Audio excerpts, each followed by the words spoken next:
Big g'day and welcome to another edition of the RDFNL Footy Show. Looking back on the massive second week of finals, thanks to McDonald's. And my name's Yeendy. I'm joined by Tara Murray from the Star Weekly. And well, we've got at least one team through the grand final. We do, and it's the Cats, and I don't think that surprises many. They've sort of been the best team all year, and again, they showed that against Diggers Rest. It was quite a close game in the end, but I think they just had a little bit more class when needed. Yeah, definitely, especially on the bigger ground, which is more suited to them, particularly in regards to Tony Clark Reserve being a bigger ground also. We sort of expected that, but at the same time, they had no Matt Dick, who's one of those guys who makes the most of that running game, and Dan Markworth ended up off injured in the last quarter as well, so they had a couple of injuries which hurt their running carry, but they still did enough. Yeah, it's a fantastic effort by them, and I guess the monkey's well and truly off the back now for them as they look to chase their first premiership since the mid-1970s, and they haven't even played in a grand final since 1978. But back then, that was still the two-division competition, so no doubt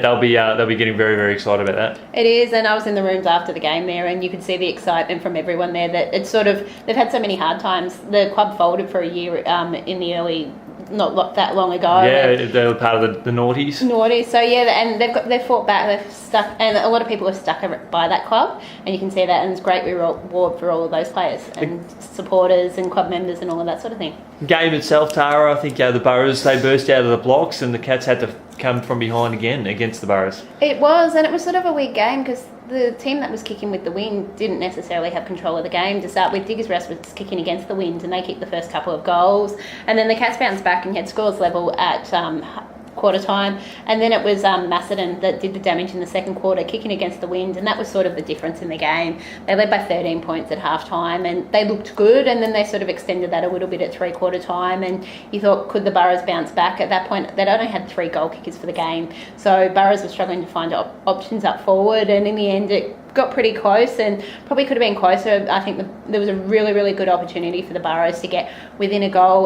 Matty Krell marked, was either just in the goal square or just out of the goal square. A goal that he'd probably kicked nearly every single game. Played on, was tackled by Jack Mills in what was probably a game-saving tackle, and that was sort of the end of it for the Burrows there trying to get that win. Just the rush of adrenaline getting to Crowley in that case there. It was, and he'd been one of the 3 goal kickers for the Burrows, so I would have backed him to kick that, and rush of blood, and it sort of changed things that way. Looking at the Burrows, they had an unlikely leading goal kicker in Mark Freethy. He stepped up, he kicked 4 goals, and I think a staggering thing for Freethy is that he kicked 26 goals for the year, but in the 3 seasons previously, over 50 games that he's played, he kicked 26 goals over that stretch. So this year he's had to become more of a goal kicker, and he certainly showed that on the weekend. Yeah, probably didn't surprise me, not him being the leading goal kicker. I know he'd been at least once during the season for the Burrows. He is a reliable goal kicker down there, and they've had to find different options, so he has played a little bit further forward. So probably he's one you'd expect to kick goals. Matty Krell and Stewie Clark were the other 2 who kicked. Clark's probably a little bit of a surprise. He's not necessarily known as a goal kicker for the Burrows, but the other 2 I thought they'd be among the goals.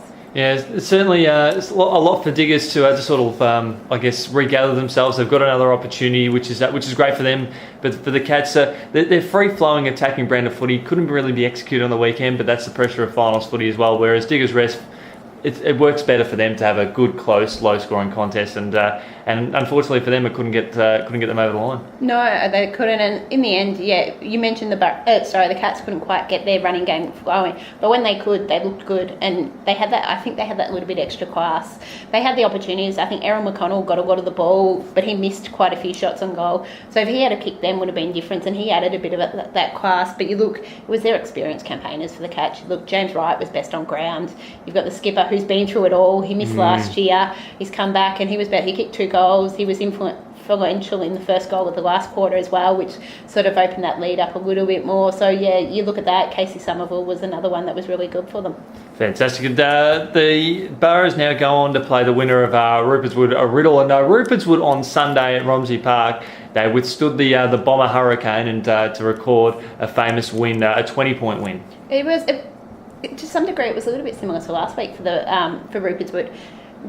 You had Riddle started probably the first 5-10 minutes, had the better of it, but then once the Sharks got going, they looked really, really good in that first half. They kicked 7 goals 2 to half time and had a decent lead there, so I think it was about 15 points. They were 7 straight at one stage, and they kicked 7 straight goals after Riddle kicked the first one.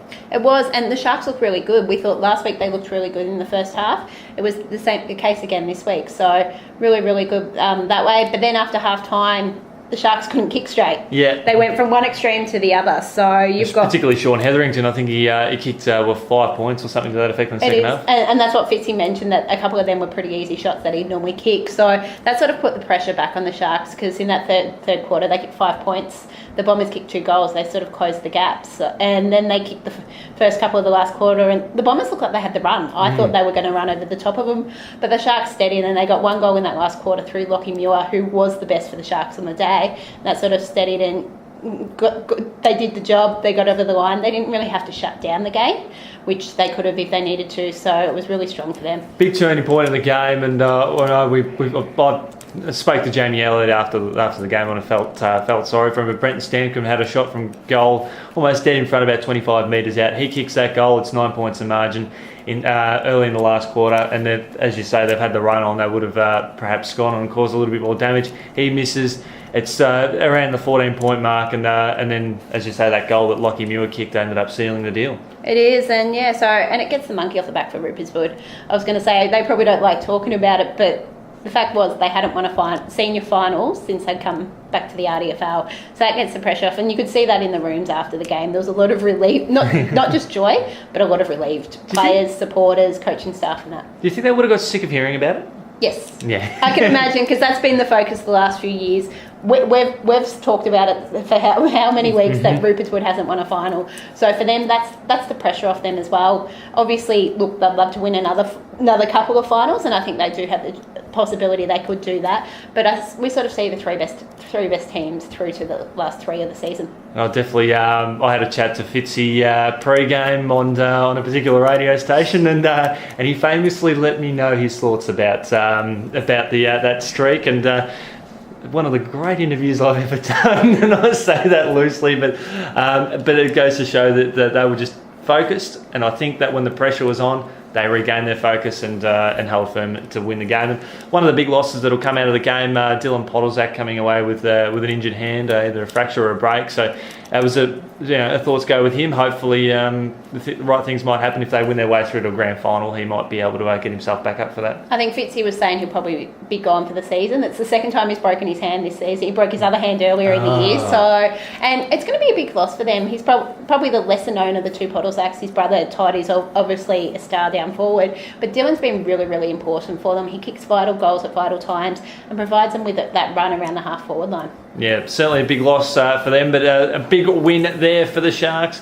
Thanks to our friends at McDonald's. This has been the semi-final review. Tara, thanks so much for joining us. We look forward to catching up with you later on in the week. Thanks for having me.